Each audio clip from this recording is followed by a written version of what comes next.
Assalamualaikum warahmatullahi wabarakatuh. Nama saya Salsabila. Di sini saya akan menjawab pertanyaan-pertanyaan dari soal UTS mata kuliah Komunikasi Data dan Jaringan Komputer. Soal nomor pertama, bagaimana proses komunikasi data dalam jaringan komputer? Berikan contohnya. Perpindahan data suatu komputer sumber atau transmitter ke komputer tujuan atau receiver yang melewati suatu media penghantar dalam bentuk bit-bit. Contohnya, video conference pada komputer, di mana suara dan video yang dihantar harus terlebih dahulu dirubah dalam bentuk kumpulan bit-bit sebelum memasuki media penghantaran untuk dikomunikasikan. Nomor 2, jelaskan perbedaan antara point-to-point dengan point-to-multipoint. Jelaskan kelebihan dan kekurangannya. Point-to-point adalah metode pendistribusian akses internet yang hanya menghubungkan satu akses point dengan satu stasiun saja, sedangkan point-to-multipoint adalah metode pendistribusian akses internet dari satu akses point ke banyak radio station. Kelebihan point-to-point adalah tidak memerlukan seorang administrator jaringan, tidak memerlukan manajemen jaringan.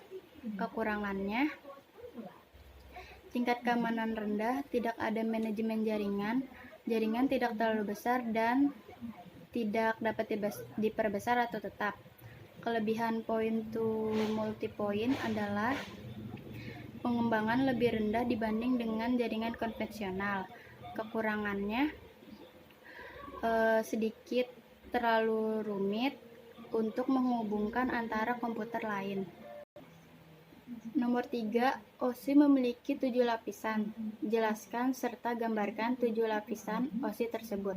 Yang pertama, physical layer untuk melakukan pendefinisikan sebagai sebuah media transmisi pada sebuah jaringan.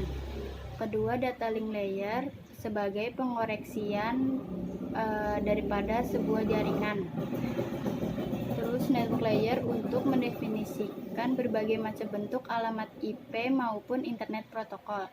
Transport layer sebagai pengantar. Switching layer untuk melakukan pendefinisikan sebagai sebuah bentuk dari koneksi untuk dibangun.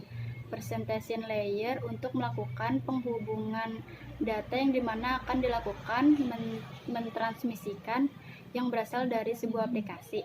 Application layer untuk melakukan pelepasan data ke dalam bentuk dari jaringan.